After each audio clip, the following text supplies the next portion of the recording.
One of my favorite genres of video games is platforming. From jumping precisely on different platforms, to wall running, to even climbing, there are so many creative ways to make a good platformer with such a basic formula. Because of it being so simple, it allows a lot of creativity, just like Toto's cursed technique. Because of this, there have been tens of thousands of platformers. Some the same, some different, and some totally unique. A platformer, by definition, is a subgenre of action video games in which the core objective is to move the player character between points in an environment.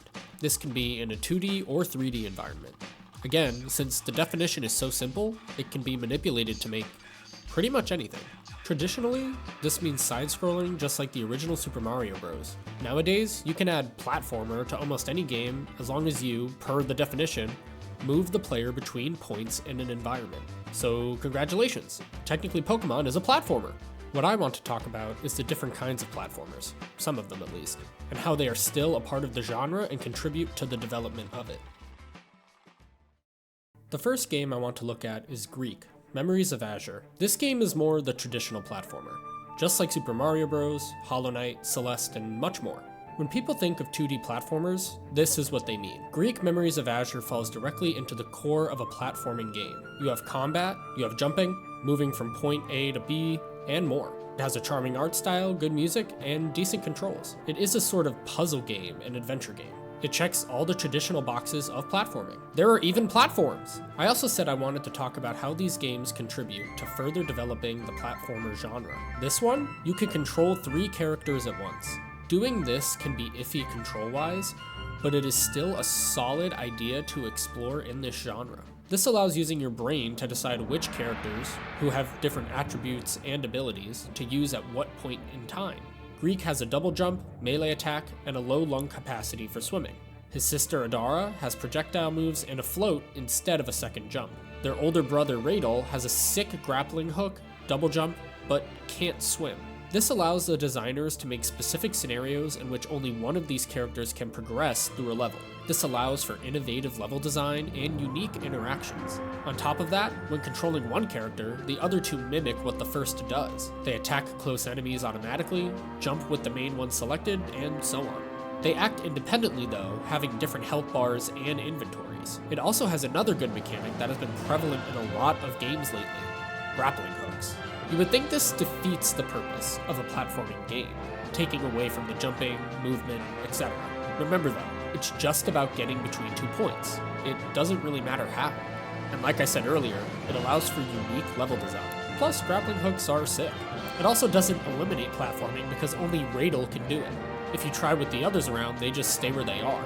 I'm sure other games have done this already, controlling multiple characters simultaneously and independently, but I think this game does a great job of it and could deserve more love, especially because the environment and art are pretty solid. Use a controller though to play it, trust me. The controls can be pretty frustrating at times.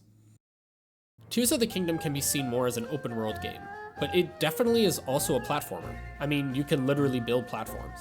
This type I think falls more under games like Uncharted, Spider-Man, heck I'd even say Dark Souls.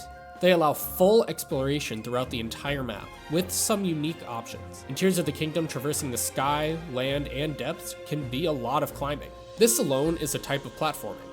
With Link also being able to jump, it allows for more options. What really sets this as a new standard for platforming though, and how it will change the future of platforming, is customization. With fusing and making new things, you can change the ways you traverse, flying through skies on a glider, launching off a rocket and gliding, or building a car. This allows getting between points easier, faster, and adds an element of the player finding the options. Going this route with open world games helps keep players interested in what they're doing by coming up with new ways to get from point to point and being able to try new things. This also gives replayability to it, since there are multiple ways to traverse. Ascension is also a good way to break down climbing sections to keep the player engaged without having to do monotonous climbing sections. This also brings in the topic of developers knowing their audience in the platforming genre. In Greek Memories of Azure, there were points I would get extremely annoyed by the controls, level design, or puzzles, simply because it was clunky or repetitive to have one character do something and then do it again with the other. They had good concepts with their level design, but not the best execution. In Tears of the Kingdom, the level design is free form. It allows going anywhere, at any time, any way. The developers knew that, probably from experience with Breath of the Wild, and knew the pain points of the game, one being climbing, especially when raining. To combat this, they made it more fun, easier, and accessible by adding ascension and other ways to get through those boring or lengthy sections. Future platformers and developers might get influence from this, since it allows for a better player experience. It can even be implemented by traversing a terrain being hard in the beginning of the game, and then easier after getting a new ability. Open world games are a great environment for a platforming subgenre, although it could have issues like too many options, not clear directions or paths, or having players being exposed to high-level areas or enemies before they're ready. It can also deter from the main path the game is supposed to have. This is also the beauty of an open world game. There's some give and take. The last type of platforming game I want to talk about is what I think of as the modern 3D platformer. For this, I'll be talking about Mario Odyssey and games that fall in that same category.